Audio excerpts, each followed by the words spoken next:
وان تو هلو السلام علیک بونجور سلام. شروع کنم؟ در خدمت شمام، در خبرم. این هفته دعوای انتخابات بدجوری به راه بود. خامنه ای دنبال حمله به اکبر شاه بود. کوسه میگفت انتخابات جمعه رفراندومه. خامنه ای چیا باید صاف و پخشن. جنتی مسکن احمد خاتمی سنگ روی یخشن. خلاصه فکر میکنه زرنگه دنبال یه کلنگ صندوقو بشکنه، اما اون خرچنگه احمد خاتمی عربده میکشید.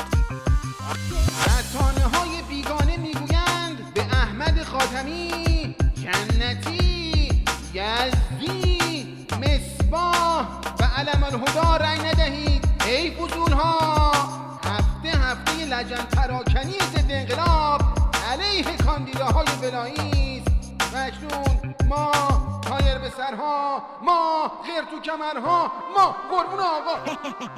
این وسط آیت الله بی بی سی استاد کاسلیسی رفت پشت اکبرشاه باش میزد پل. طرف مقابل گرفت بل. سرتون رو کردین تو آغل، باید براعت کنین از انگلیس.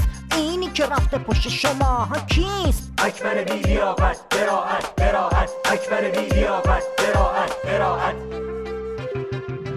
از اون طرف هر دو تا با نگرونن، کسی رای نمیده اینو خوب میدونن. کوسه میگه شما بودین کانده ها رو حذفیدین، به کرسیتون چسبیدین، حالا به مردم میگین چرا رای نمیدین. اونا میگفتن شما بودین چپ و راست بالا کشیدین، دکل دزدیدین، اختلاسیدین، از اون ور کاسه قرب و لیسیدین، حالا به مردم میگین چرا رای نمیدین. خلاصه بازار زور زدن واسه رای خریدن، بدجوری داغه، ساندیس مفتی، کباب مفتی، ویترین کاندیداهای چلفتی. من دیگه چون وقت نیستش تیتروار میدم چه اتفاقی برای مهمونا میفته.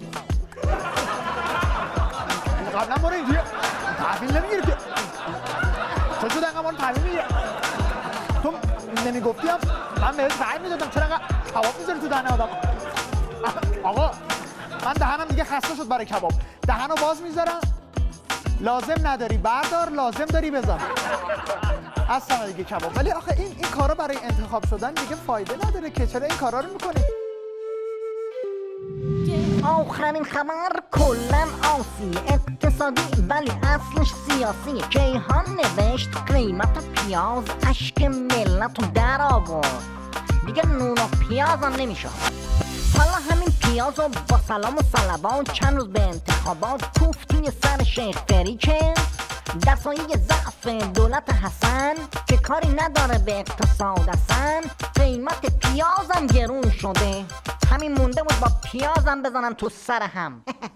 بله بگذاریم فردا روز انتخاباته، مردم با این نه بزرگ و قاطع حالی ازشون بگیرن که بساطشون رو جمع کنن بره خونشون. شعار فردا اینه دست آخونده خونیه، رای ما سرنگونیه. دست آخونده خونیه، رای ما سرنگونیه.